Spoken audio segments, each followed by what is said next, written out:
Alhamdulillahi wassalatu wassalamu ala Rasulillah sallallahu alaihi wasallam wa ba'd. Jamaah Bapak Ibu yang dirahmati Allah Subhanahu wa ta'ala, bersyukur kepada Allah atas nikmat iman dan Islam sehingga kita dikaruniakan kepada Allah, dikaruniakan kepada kita semuanya untuk dapat senantiasa bertasbih, senantiasa memuji Allah Subhanahu wa ta'ala, mensucikan Allah Subhanahu wa ta'ala. Karena itu merupakan ibadah yang besar. Maka siapa yang melazimi tasbih, tahmid, tahlil dan takbir, subhanallah walhamdulillah wa la ilaha illallah wallahu akbar, akan mendapatkan kebaikan-kebaikan yang banyak. Salawat dan salam terlimpahkan kepada Rasul mulia Muhammad sallallahu alaihi wasallam. Jamaah yang dirahmati Allah, tafsir surat Al-A'la. Surat ini dinamai, ada yang mengatakan sebagai suratu Sabbih. Suratu Sabbih karena dimulai dengan Sabbihisma Rabbikal A'la, dinamakan dengan suratus Sabbih. Dan surat Al-A'la ini ulama berbeda pendapat turunnya di Mekah atau ini Makkiyah atau Madaniyah. Ulama berbeda pendapat.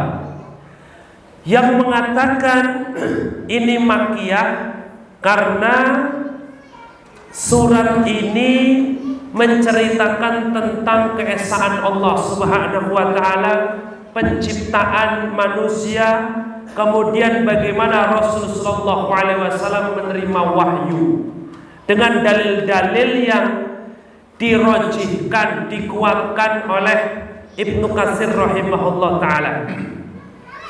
Ada yang mengatakan sebagiannya adalah Makkiyah dan sebagian yang lain adalah Madaniyah. Kenapa? Makkiyah seluruh ayatnya, Madaniyah adalah berkaitan dengan sholat dan zakat. Di dalam di dalam surat ini terdapat apa?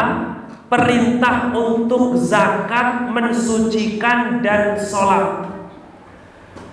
Sedangkan zakat dan sholat, khususnya sholat Id, itu disyariatkan di Madinah.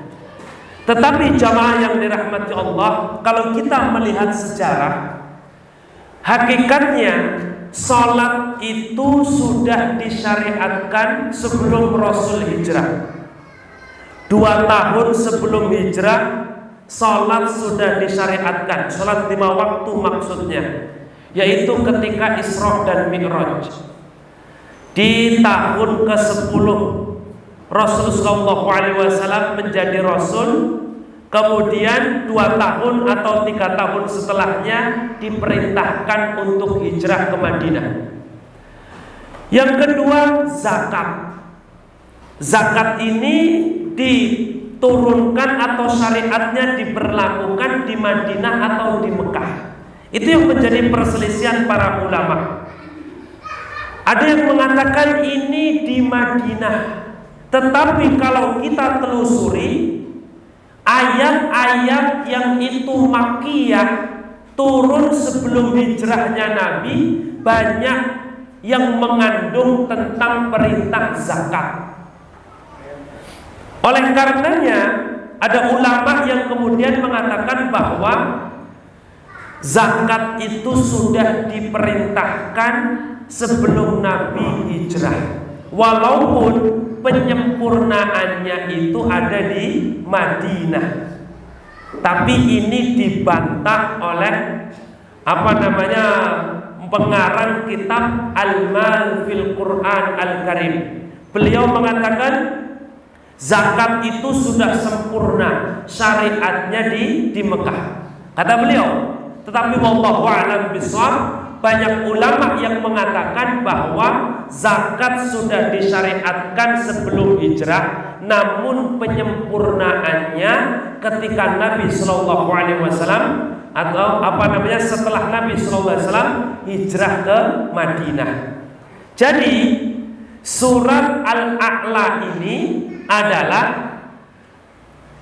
rojihnya, kuatnya yaitu surat Makkiyah. Walaupun ada lafal perintah zakat dan sholat, itu zakat dan sholat di fase Mekah sebelum Rasul hijrah. Itu pendapat yang kuat.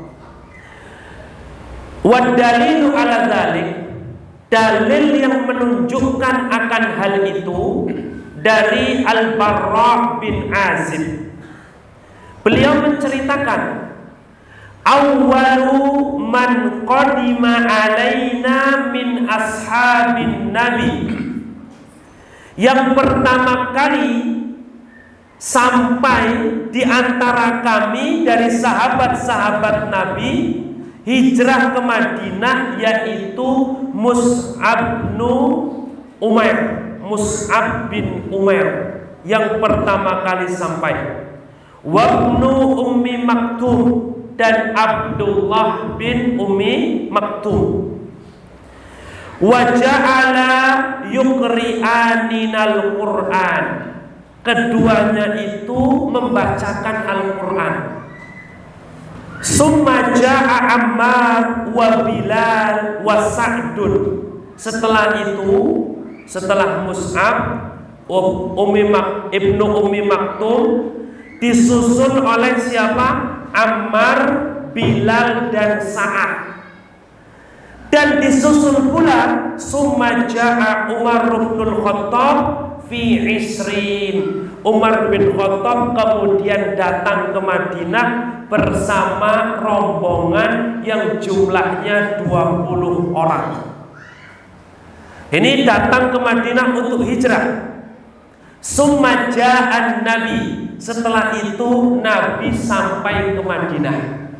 Tentu ini singkat ceritanya. Kalau kita jabarkan bagaimana hijrahnya para sahabat Nabi, tentu akan lebih panjang. Tetapi yang akan menjadi titik tekan kita itu surat A'la. Al-A'la itu adalah surat Makkiyah. Ini buktinya. Jadi untuk menjelaskan bukti terkadang perlu untuk menyampaikan kisah, kan begitu. Jadi sahabat-sahabat tadi sampai ke Madinah, lalu disusul oleh Nabi Shallallahu Alaihi Wasallam dan Abu Bakrin. Perawi mengatakan, fama ra'aitu ahlal Madinah farihu bi syai'in farahahum bihi. Aku tidak pernah melihat penduduk Madinah yang mereka bergembira melebihi bergembiranya mereka saat ini dengan kedatangannya Nabi Shallallahu Alaihi Wasallam. Jadi ahli Madinah sering bergembira, tapi gembiranya itu masih biasa. Ini bergembiranya luar biasa dan tidak pernah dijumpai segembira ini. Nah ini kemudian dilanjutkan, hatta ra'aitul wala'id wasibyan yaqulun, sampai perempuan, orang tua dan anak-anak mereka mengatakan, hada Rasulullah qad jaa, ini adalah Rasulullah telah datang di negeri kita. Fama jaa hatta qara'tu, dan tidaklah dia datang sampai aku menyaksikan itu hingga aku membaca sabbihisma rabbikal a'la. Jamaah yang dirahmati Allah, perawi yaitu Barra bin Azib, beliau mengatakan, menceritakan kisah tadi. Lalu di akhir kisahnya beliau mengatakan, aku melihat itu sampai aku membaca Sabbihisma Rabbikal A'la. Pertanyaannya, apakah Al-Bara' bin Azib ini seorang rasul? Tentu kita jawab bukan. Tapi kenapa dia sudah hafal surat Al-A'la? Dan tidak mungkin dia hafal surat Al-A'la kecuali dari Nabi Shallallahu Alaihi Wasallam. Dan ternyata ketika Nabi datang ke Madinah, Al-Bara' bin Azib sudah hafal. Berarti sangat mungkin bahwa beliau itu sudah belajar terlebih dahulu sebelum Nabi hijrah. Maknanya dari kisah ini menunjukkan surat Al-A'la itu sudah turun sebelum Rasulullah SAW hijrah ke Madinah. Muter-muter tidak Bapak Ibu? Mudah-mudahan tidak. Ini kisahan begitu. Jamaah yang dirahmati Allah Subhanahu wa taala. Dan surat Al-A'la memiliki banyak fadilah, keutamaan. Dalam hadis yang diriwayatkan oleh Al-Imam Al-Bukhari dan Imam Muslim, bahwa Rasulullah SAW pernah bersabda kepada Mu'adz bin Jabal, ketika Mu'adz bin Jabal sholat di tengah-tengah kaumnya, sholat isya tapi bacaannya panjang. Saat itu ada orang yang keluar dari shaf. Lalu selesai sholat, Mu'adz mengatakan, apakah engkau orang munafik? Dengan bacaan panjang kau tidak kuat. Tidaklah orang-orang yang tidak kuat dengan bacaan panjang kecuali dia orang munafik.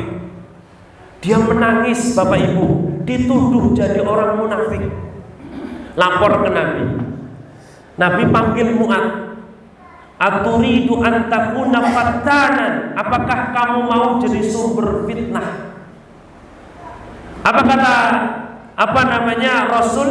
Jika engkau menjadi imam, maka ringankan bacaannya.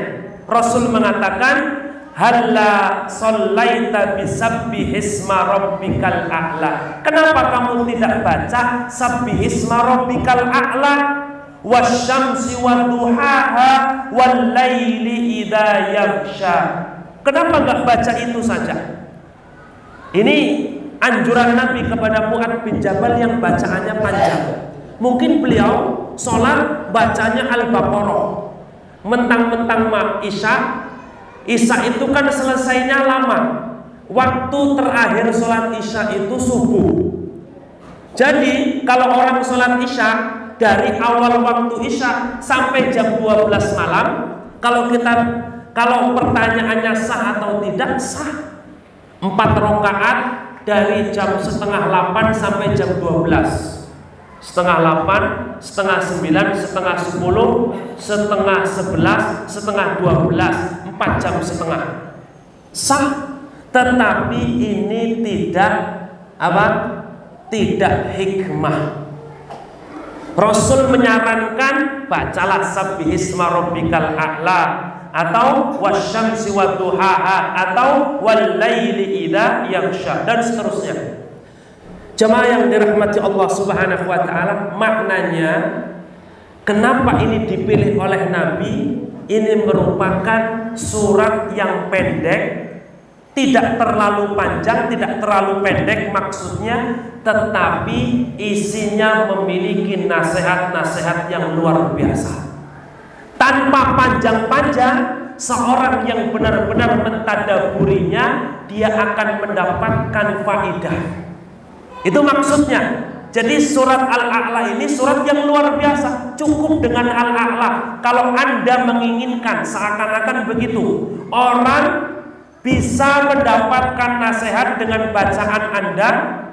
Al-Baqarah panjang bagus, tapi membuat orang terfitnah, lebih baik Al-A'la. Kandungannya luar biasa. Ini satu hadis bisa kita ambil faedah banyak ini. Apalagi kalau kita kemudian bahas imam. Jangan lama-lama kan begitu. Jamaah yang dirahmati Allah Subhanahu wa taala, faidah ataupun keutamaan al-a'la yang berikutnya.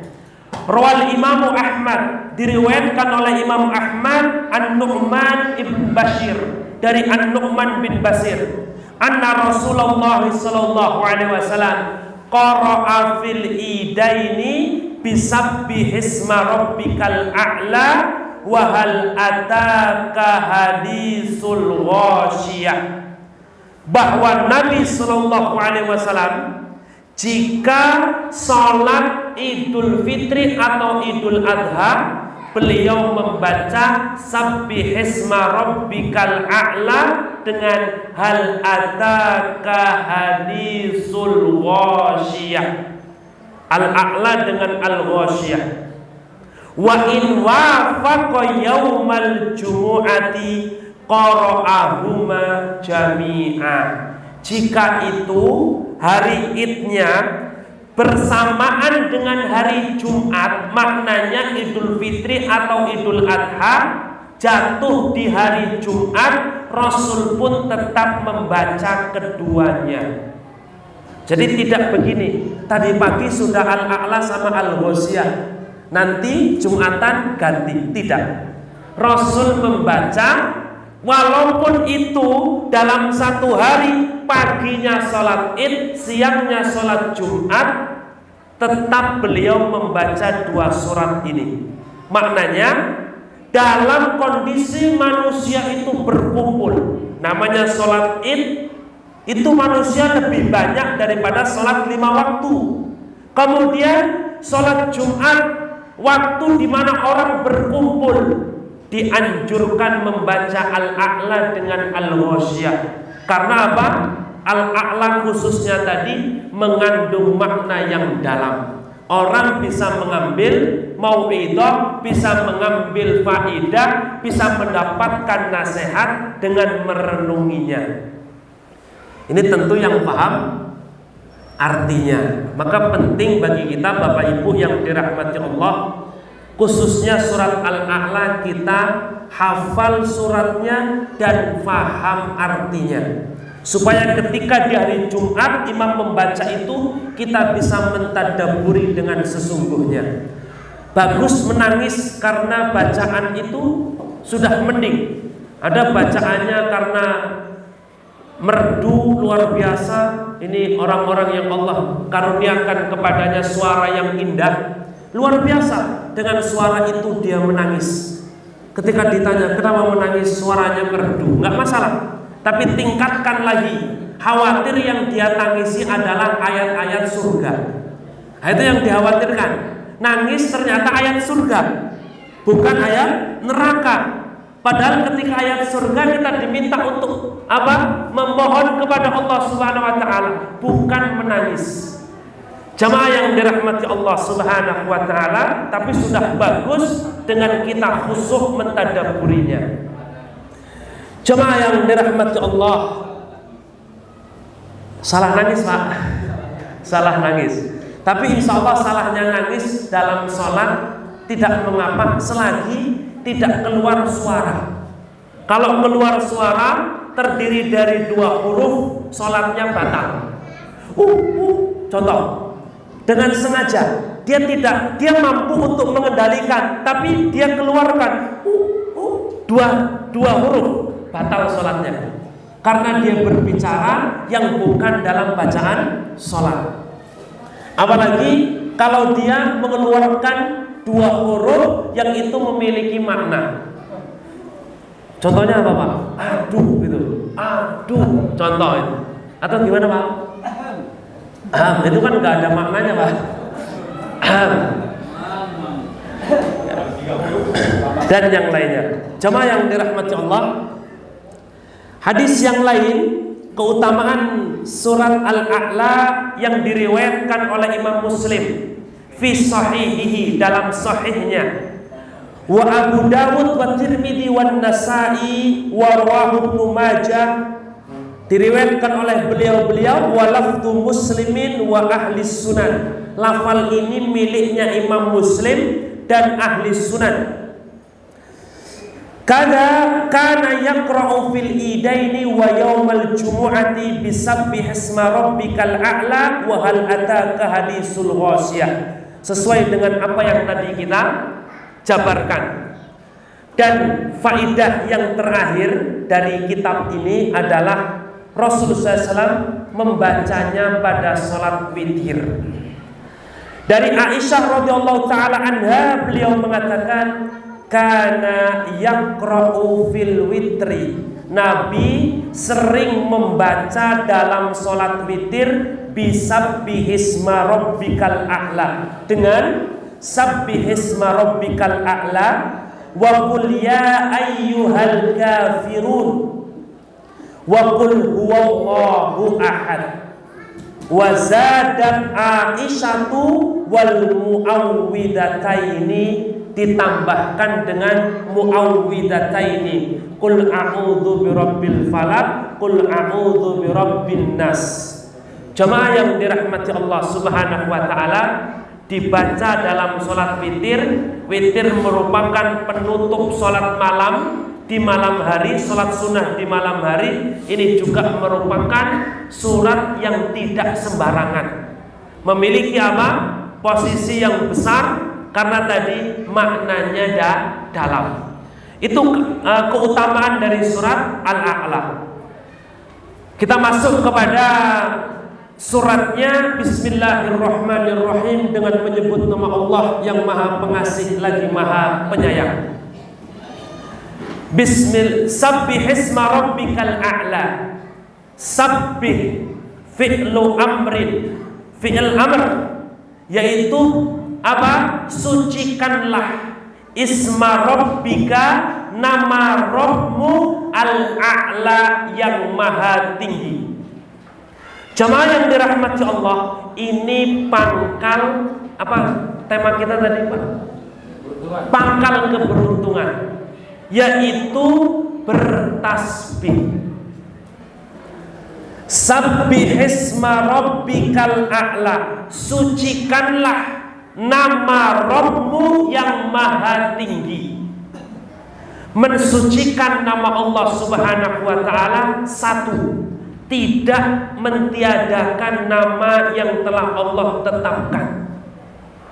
Allah Subhanahu wa taala Ar-Rahman Ar-Rahim, itu kita tetapkan, dan Asmaul Husna ada 99, 100 kurang 1. Itu yang ada di dalam Al-Quran dan Sunnah.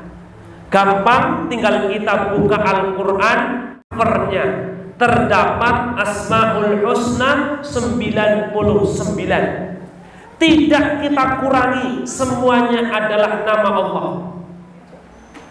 Yang berikutnya, tidak boleh kita mengartikan nama Allah bukan pada arti yang sesungguhnya. Maknanya bagaimana? Keluar dari konteks lafal itu sendiri. Allah Subhanahu wa taala itu Al-Hakim. Apa artinya hakim, Bapak Ibu yang dirahmati Allah? Bijaksana. Maka kita tetapkan Allah itu Al-Hakim yang bijaksana. Bukan kita katakan begini, yang dimaksud bijaksana itu melakukan fa'alul lima yurid, melakukan apa yang diinginkan. Allah melakukan apa yang, saya pelan-pelan ini Bapak Ibu, ini penting tentang asma dan sifat. Allah itu melakukan setiap apa yang dilakukan, setiap apa yang diinginkan. Allah ingin apa, pasti akan terjadi. Itu fa'alul lima yurid. Tetapi Allah juga hikmah, Al-Hakim yang bijaksana. Ada sekelompok kaum muslimin yang mengatakan Allah tidak punya bijaksana. Karena kalau kita katakan Allah maha bijaksana, berarti seakan ada yang memaksa Allah untuk bijaksana, padahal Allah melakukan apa yang Allah inginkan. Maka kita jawab, kita percaya Allah melakukan apa yang diinginkan dan Allah juga bijaksana. Al-Hakim, tidak boleh kita palingkan kepada yang lainnya.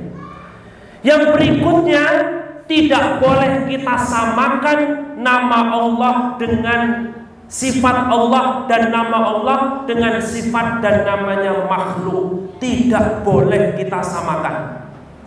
Makanya tidak boleh seorang memberi nama anaknya hanya nama Ar-Rahman. Harus ditambah Abdurrahman. Tidak boleh Ar-Rahim ditambah Abdurrahim. Al-Khaliq ditambah Abdul Khaliq. Al-Mudabbir ditambah Abdul Mudabbir. Al-Muhaimin ditambah Abdul Muhaimin. Karena Muhaimin, Al-Muhaimin itu nama Allah Subhanahu wa ta'ala. Walaupun agak panjang Bapak Ibu, orang Indonesia senangnya singkat-singkat. Kalau ada orang namanya Abdullah, dipanggil Loh. Mending dipanggil Abdul. Mending dipanggil Abdul daripada Loh. Itu Allah. Dia bukan Allah, dia makhluk. Atau namanya siapa? Kalau Yoga Riyandi, Gaga, gampang, nggak ada efeknya kan begitu. Panggil Dindi terakhirnya gampang, tidak ada efeknya. Tapi kalau di sana mengandung nama Allah, afdalnya disebut semuanya. Ada namanya Syekh Abdul Razak. Contoh, di Saudi ada Profesor Dr. Abdul Razak. Jangan kita panggil Razak, Zak kan begitu. Afdalnya panggil Abdul Razak. Karena Ar-Razzaq nama siapa Bapak Ibu? Nama Allah Subhanahu wa ta'ala. Kan begitu. Apalagi khusus dinamai dengan Ar-Razzaq, yang memberikan rizki. Yang memberikan rizki siapa? Allah Subhanahu wa ta'ala.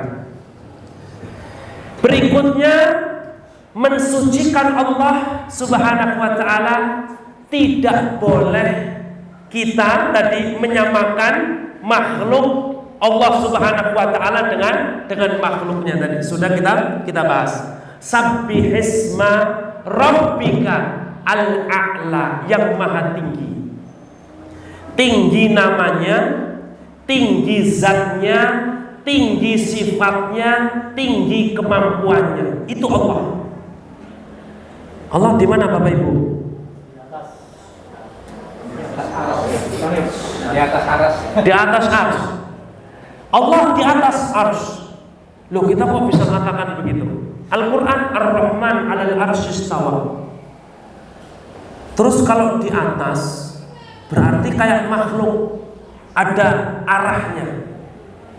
Allah yang mengatakan sendiri.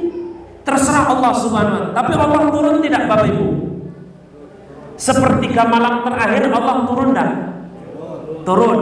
Terus kalau Allah di atas tapi Allah turun, gimana itu?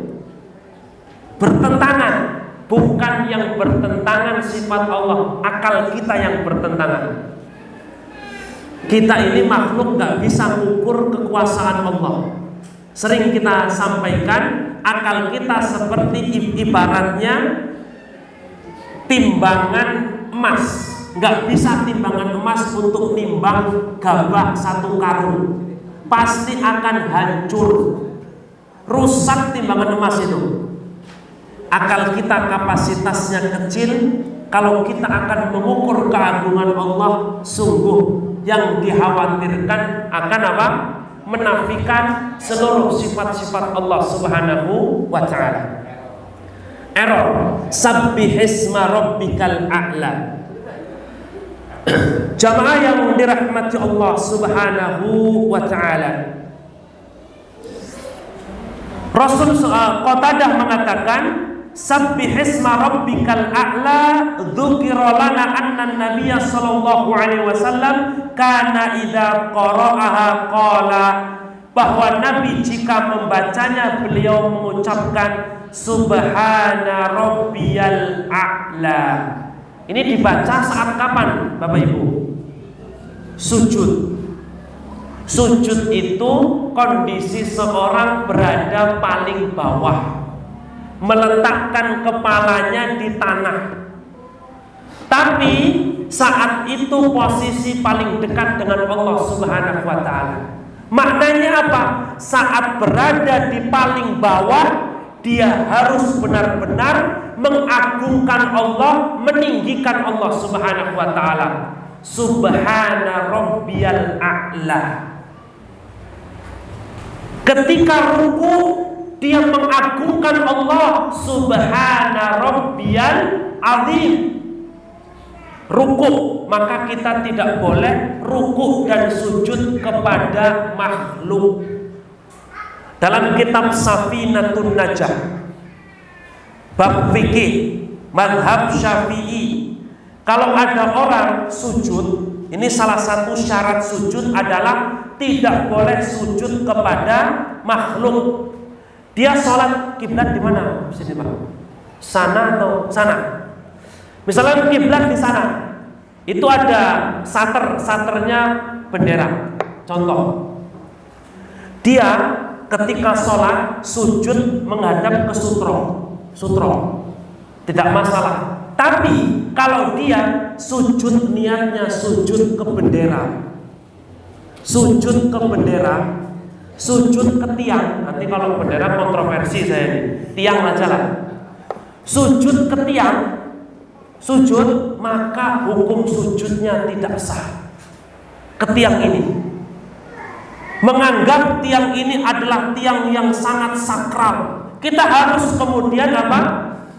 Mengenang dan menghargai jasa para pahlawan. Apalagi kalau begini, ini ada yang meninggal dunia ini, harus dinaikkan sedikit setengah tiang. Jamaah yang dirahmati Allah Subhanahu wa ta'ala, jadi kita harus menghargai bagaimana perjuangan para pahlawan, tapi bukan berarti sujud kepada bendera. Kita harus hormati jasa para pahlawan, kan begitu. Maka tidak boleh sujud, jangankan bendera, kepada pahlawan saja nggak boleh. Berdiri Jenderal Sudirman, dia sujud kepada Jenderal Sudirman, hukumnya tidak boleh. Oh, Jenderal Sudirman nggak boleh. Rasul nggak boleh kita sujud kepada Rasul. Sekarang Rasul sama Jenderal Sudirman lebih mulia mana? Mulia Rasul. Kita nggak boleh sujud kepada Rasul, karena Rasul mengatakan, lau kuntu amiru ahadan ayyasjuda li ahadin la amartu al-mar'ata an tasjuda li zawjiha. Seandainya aku diperintahkan untuk memerintahkan orang lain supaya sujud kepada orang lain, niscaya akan aku perintahkan wanita sujud kepada suaminya. Tapi ini tidak boleh. Jamaah yang dirahmati Allah Subhanahu wa ta'ala, Sabbihisma rabbikal a'la. Selesai? Sudah masuk waktu Isya belum Pak? Belum. Alladzi khalaqa fasawwa, yang menciptakan kemudian menyempurnakan. Jamaah yang dirahmati Allah Subhanahu wa ta'ala, dikatakan khalaqal khaliqah, menciptakan makhluk, wasawwa kullu makhlukin fi ahsanil hayat, dan menjadikan seluruh makhluk dengan bentuk yang paling baik. Dan bentuk di sini tidak hanya fisik, tapi tabiatnya itu yang paling baik. Jamaah Bapak Ibu yang dirahmati Allah, maka setelah Allah mengatakan alladzi khalaqa fasawwa, yang menciptakan lalu menyempurnakan, bentuk penyempurnaannya hay'ah, kondisinya, bentuknya itu disempurnakan. Walladzi qaddara fahada, dan zat yang mentakdirkan dan menunjukkan. Al-Imam Mujahid mengatakan, hadal insana lisyaqawati was sa'adati, telah menunjukkan manusia pada perkara yang itu sulit atau gembira. Wahadal an'am limara'iha, dan menunjukkan kepada hewan-hewan di mana tempat gembalanya. Maka dari sini jelas Allah Subhanahu wa taala menciptakan kambing, tidak ada kambing yang makannya daging, tidak ada. Serigala makannya, kalau kambing makan daging, serigala berburu domba, gitu. Serigala makannya daging, tidak kemudian dibalik, karena Allah telah menciptakan kemudian ditunjukkan mana yang baik untuk tubuhnya. Kita pun ditunjukkan oleh Allah Subhanahu wa taala mana yang baik untuk kita konsumsi dan mana yang buruk untuk kita konsumsi. Dan yang terbaik daripada itu adalah hidayah, petunjuk khusus ini untuk orang-orang beriman, di mana ditunjukkan kepadanya mana iman, mana taat, supaya dia berada di atasnya. Jemaah yang dirahmati Allah, kita selesaikan sampai tema habis. Walladzi akhrajal mar'a, yang telah mengeluarkan tumbuh-tumbuhan. Mar'a itu tempat digembalakannya hewan-hewan, rumput, tumbuh-tumbuhan dan seterusnya. Faja'alahu husa'an ahwa, maka menjadikan tumbuh-tumbuhan tersebut kemudian apa? Menjadi kering. Jemaah yang dirahmati Allah Subhanahu wa taala, ayat 1 sampai 5 dan ayat yang kelima hikmahnya adalah ketika Allah menciptakan tumbuhan yang sebelumnya hijau kemudian menguning menjadi kering, bahwa dunia ini adalah sementara. Yang hari ini kita nikmati, maka itu akan hilang dengan datangnya hari kiamat atau datangnya kematian kepada kita. Oleh karenanya, yang terpenting bagi kita adalah melaksanakan setelah ayat ini, yaitu sanukri'uka fala tansa, akan kami bacakan kepadamu yang kamu tidak lupa, yaitu Al-Quran. Insyaallah akan kita bahas di mungkin pertemuan yang akan datang berkaitan dengan ayat 6 sampai terakhir. Jazakumullahu khairan katsira. Subhanakallahumma wa bihamdika asyhadu an la ilaha illa anta astaghfiruka wa atubu ilaik.